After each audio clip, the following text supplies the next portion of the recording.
The savage wolf. The massive wolf's golden eyes burned through the reinforced steel bars, tracking every movement with deadly focus. This wasn't just any ordinary wolf, it was easily twice the size of any creature that should exist in these mountains, its silver-black coat rippling over muscles that strained against captivity. 3 days had passed since Sheriff Jack Morrison and his team cornered the beast after it terrorized half the county. 3 days of tracking something that moved like smoke through the mountain forests, leaving behind shredded livestock and panic in its wake. Now it growled, a rumbling threat that vibrated through the concrete walls of Millbrook Sheriff Station like a bad omen. The sound of something wild and desperate, something that wanted to tear apart anything that came too close. "Just shoot the damn thing, Jack," Deputy Gibbons wiped sweat from his forehead despite the October chill. "It's been 3 days of this. It's going to kill someone." The wolf's lips pulled back, revealing fangs that could shred a man's throat in seconds. "Don't stand so close," Sheriff Jack warned, his pale green eyes studying the creature with calculated stillness. When Gibbons protested, the wolf lunged straight for him, making him yelp. Jack's movements were swift and precise as he pulled Gibbons back, the way a man moves when he's learned that wasted motion can mean death. "This thing's completely rabid," Deputy Chin muttered, backing toward the exit. "Look at those eyes. It wants to rip us apart." Jack's jaw tightened almost imperceptibly as he watched the wolf. His pale green eyes held the same calculating stillness as the predator he was studying. "Animals don't behave like this," he observed. "They're confused, disoriented. This one." He paused as the wolf fixed its burning gaze directly on him. Jack felt the same chill he'd felt facing insurgents in places that didn't exist on maps. "This one's calculating. Angry, but not insane." The wolf hurled itself against the door again with such violence it sounded like the hinges might give. "That's it," the sheriff snapped. "Everyone out. Now." They filed quickly into the main office area, the wolf's thunderous impacts following them like drumbeats. "Look, Jack," Chen said as they gathered around the central desk, "I get that you know animals better than anyone, but this thing is beyond reasoning with." "It knocked Henderson down during capture," Gibbons added.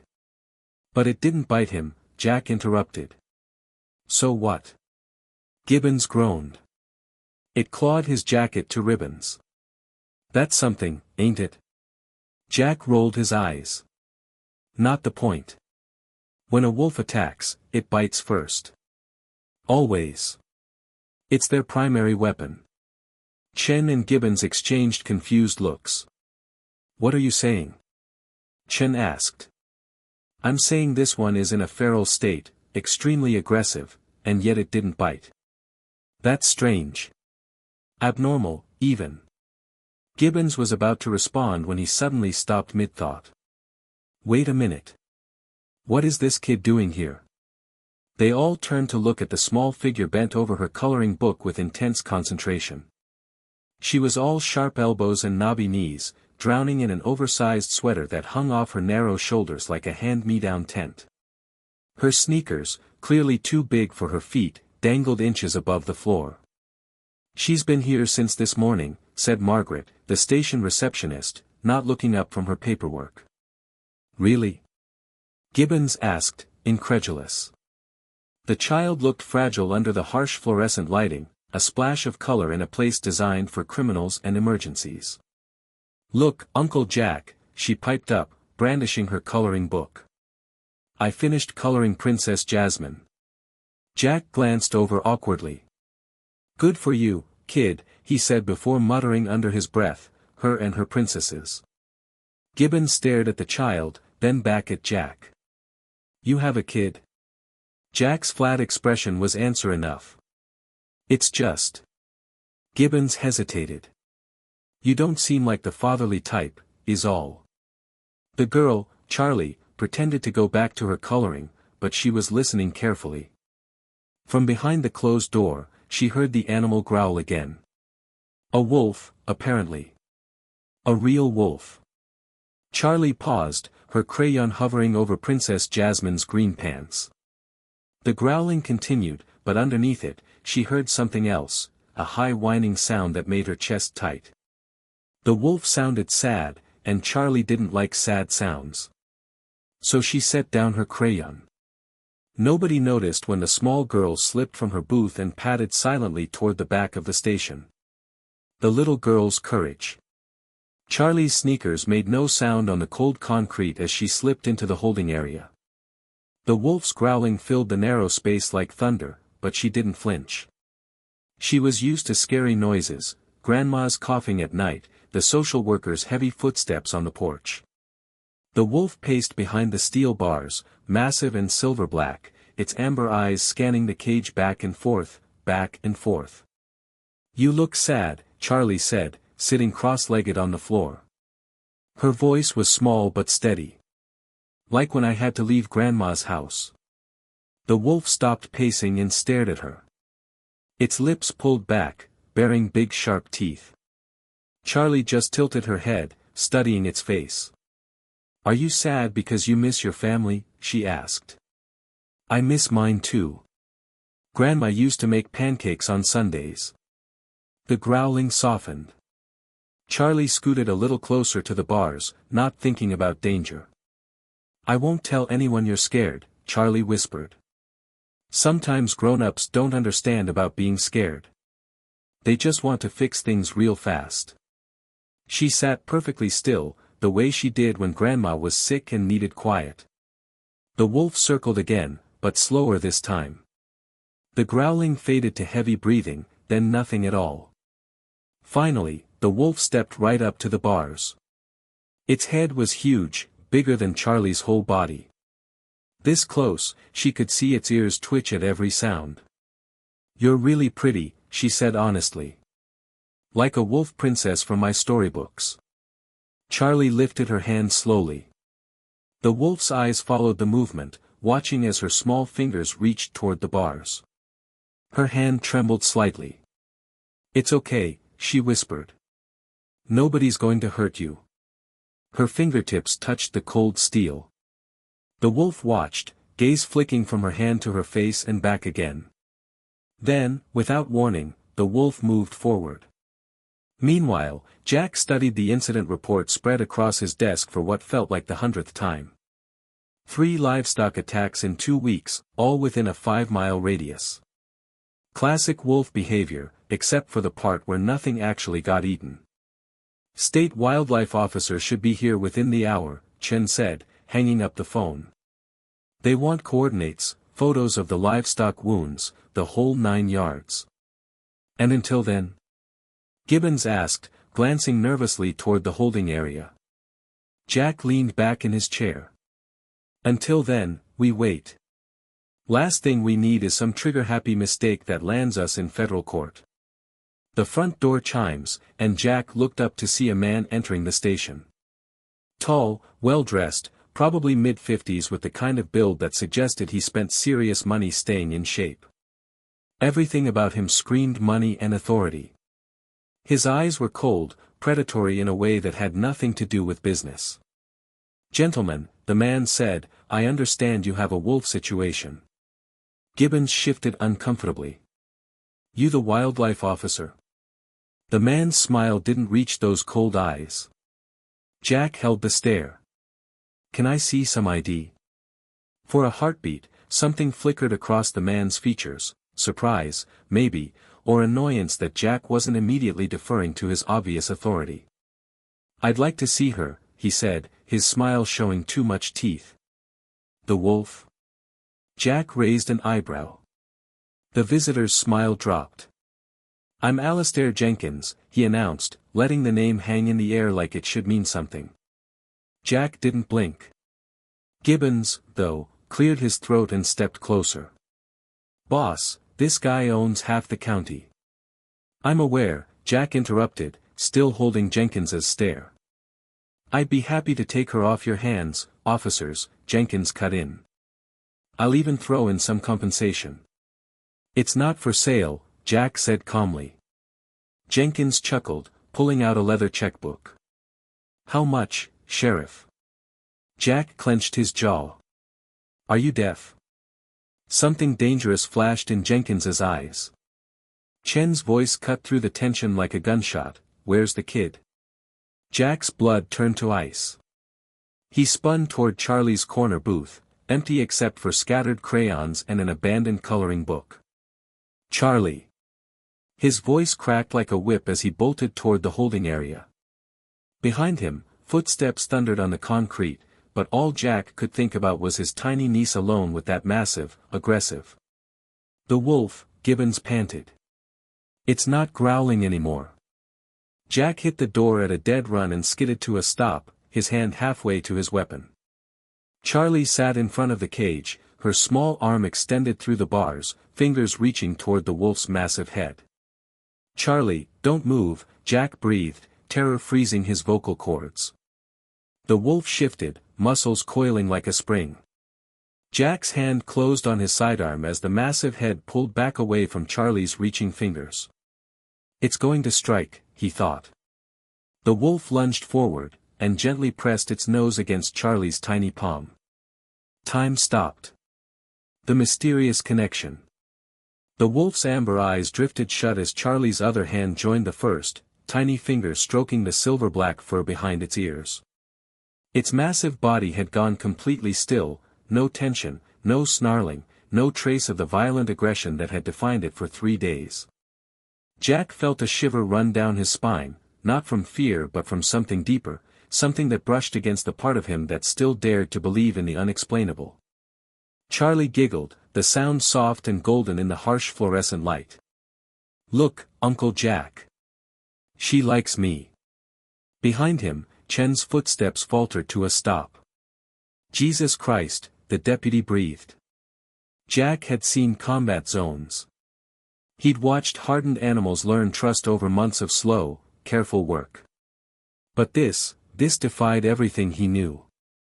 The wolf wasn't just calm, it was peaceful, like Charlie's touch had flipped a switch, turned fury to stillness, beast to guardian. "What the hell?" Gibbons muttered from the doorway.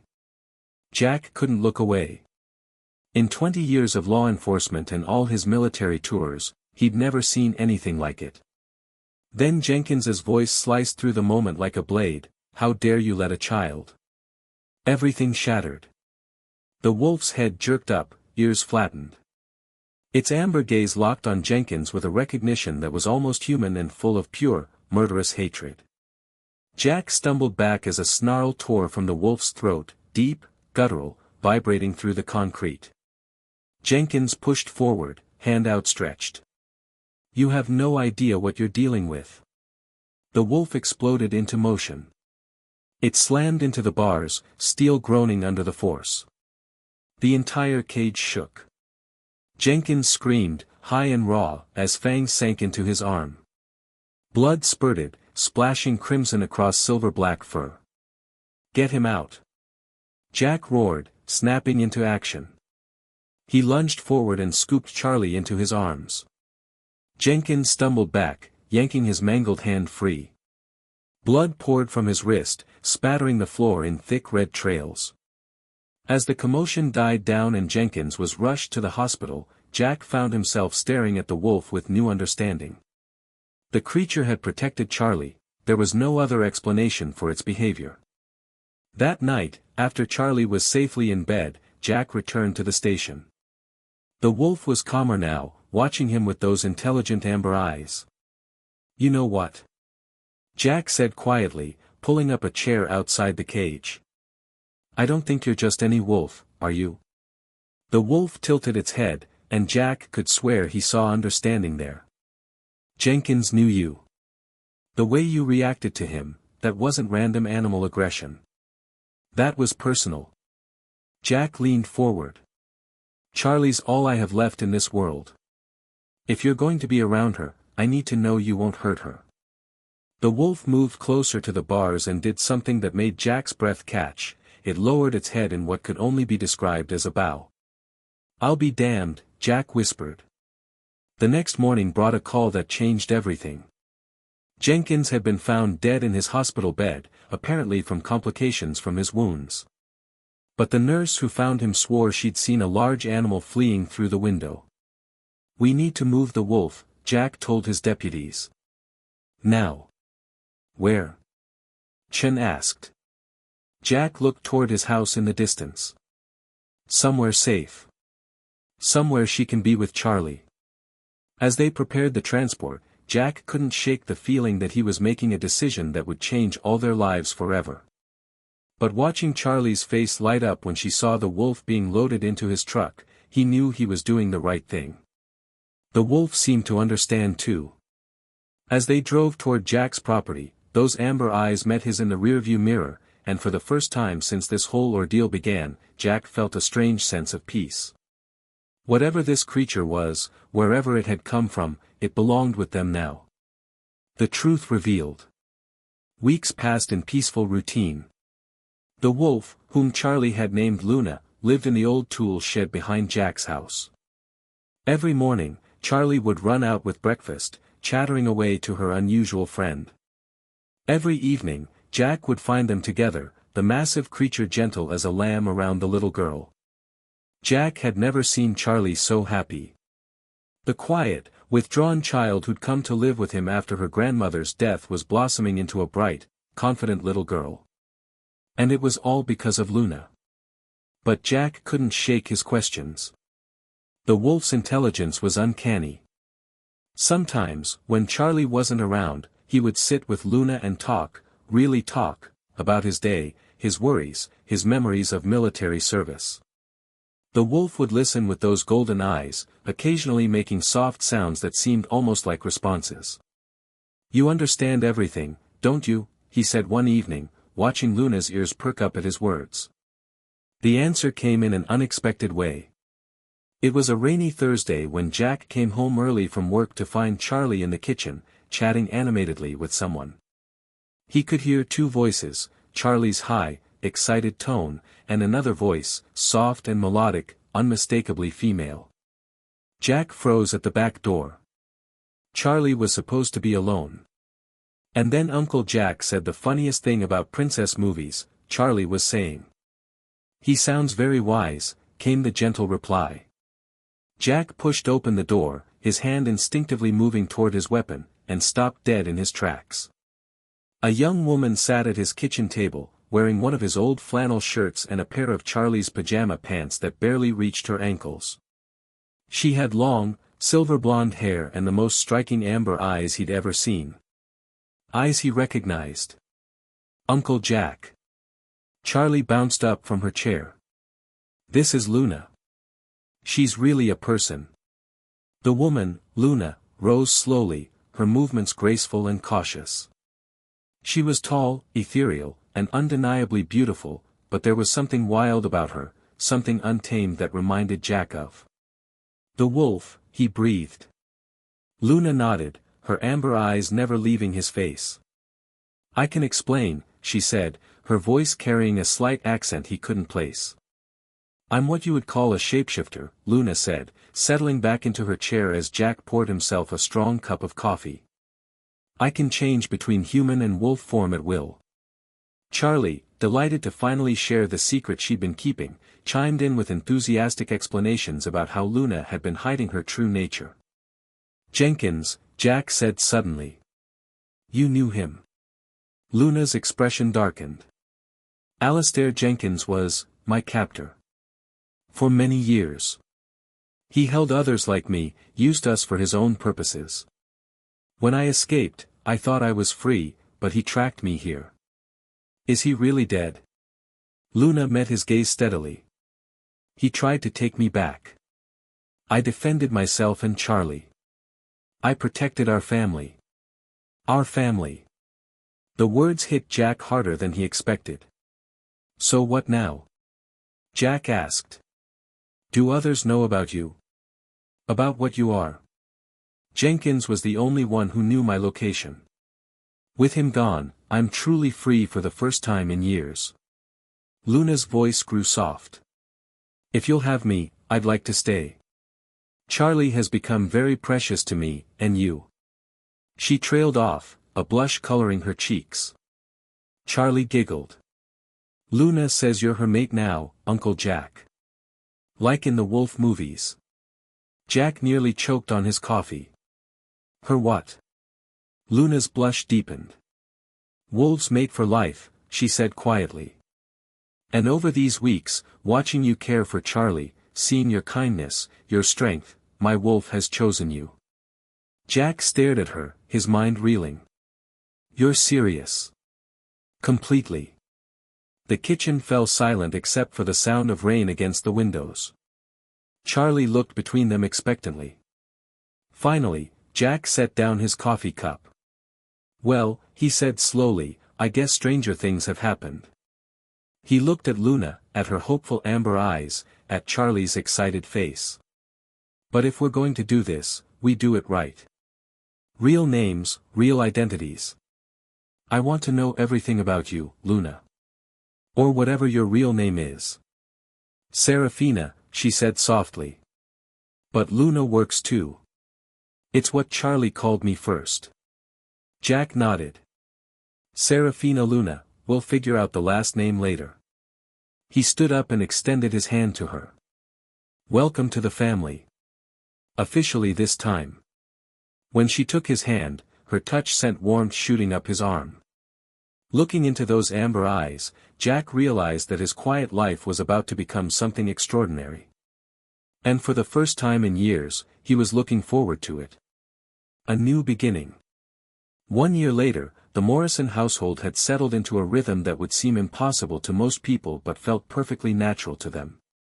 Jack had officially adopted Charlie, and through careful documentation work with a friend in the federal marshals, Luna now existed legally as Serafina Luna Morrison, Jack's wife and Charlie's stepmother. The story they told anyone who asked was simple. She was a wildlife researcher who had been living off-grid for years, studying wolf behavior in the mountains. It wasn't entirely a lie. Charlie, now 8, had thrived under the loving care of her unusual family. She knew to keep the secret of Luna's true nature, understanding instinctively that some truths were too precious and dangerous to share with the outside world. Tell me the story again, Charlie said one evening as they sat around the fireplace. About how you and Uncle Jack fell in love. Luna smiled, curled up against Jack's side on the couch. Well, once upon a time, there was a lost wolf who thought she would never find her pack. And then a little girl with a big heart showed her that family isn't just about blood, Jack continued, ruffling Charlie's hair. It's about the people who choose to love you, no matter what. Even if you're really a wolf, Charlie added solemnly. Especially if you're really a wolf, Luna laughed, her amber eyes sparkling in the firelight. As Charlie drifted off to sleep between them, Jack reflected on how much his life had changed. The nightmares that had plagued him for years had disappeared completely. Luna's presence brought him a peace he'd never thought possible. Do you ever regret it? Luna asked quietly, following his thoughts. Taking in a stray wolf and her complicated history. Jack pulled her closer. Never. You saved us both, you know. Charlie needed someone who understood what it felt like to be lost and afraid. And I needed. He paused, searching for the right words. A pack, Luna finished softly. Yeah. A pack. Later that night, after Charlie was tucked safely in her bed, Jack and Luna walked hand in hand through their property. The moon was full, casting silver light across the meadow where Charlie loved to play. Do you miss it?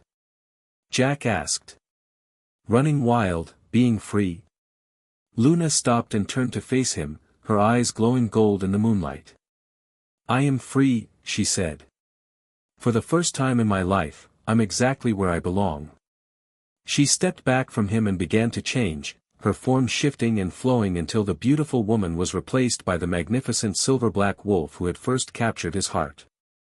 But this time, instead of being contained behind bars, she was free to run. She bounded across the meadow, leaping and playing in the moonlight, her joy infectious and pure. When she returned to him, padding silently through the grass, Jack knelt down and wrapped his arms around her massive frame. My fierce, beautiful wolf, he whispered into her fur. She shifted back to human form in his embrace, and they held each other under the stars. I love you, Jack Morrison, she said. Both sides of me, wolf and woman. I love you too, Serafina Luna Morrison. All of you. Always. From the house, they could see Charlie's bedroom window, where a small nightlight cast a warm glow. Their daughter, in every way that mattered, slept safely, surrounded by love and protected by a family that would move heaven and earth to keep her happy. As they walked back toward the house, Luna's hand in his, Jack marveled at the strange turns life could take. He'd started as a broken soldier trying to raise his sister's child, convinced he wasn't cut out for family life. Now he had everything he'd never dared to dream of, a wife who loved him completely, a daughter who filled their days with laughter, and a bond that transcended the ordinary boundaries of what most people considered possible. The savage wolf that had terrorized the county was gone, replaced by something far more powerful, a love that had transformed them all. Inside the house, Charlie stirred in her sleep, smiling as she dreamed of princess stories and wolf families and the uncle who had become her father and the magical woman who had become her mother. In the morning, Luna would make pancakes while Jack read the newspaper and Charlie chattered about her school day. They would be a perfectly normal family, with perfectly normal problems and perfectly extraordinary love. But tonight, under the full moon, they were exactly what they had always been meant to be, a pack, complete and unbreakable. Jack looked up at the stars, thinking of all the lost souls in the world who were still searching for their place, their people, their home. What are you thinking about? Luna asked, following his gaze. Just hoping that everyone gets as lucky as we did, he said. Finding each other when we needed it most. Luna squeezed his hand. Some stories have happy endings, she said simply. Yeah, Jack agreed, looking toward the house where Charlie slept peacefully, surrounded by the love of her unconventional but devoted family. Some stories do. As they reached the porch, Luna paused one last time to look up at the moon, her amber eyes reflecting its light. Then she turned toward the warmth and light of their home, where breakfast dishes waited to be washed and bedtime stories waited to be read and 1,000 small moments of happiness waited to be lived. She was no longer a creature of the wild, running from cage to cage. She was home. They were all home. The end.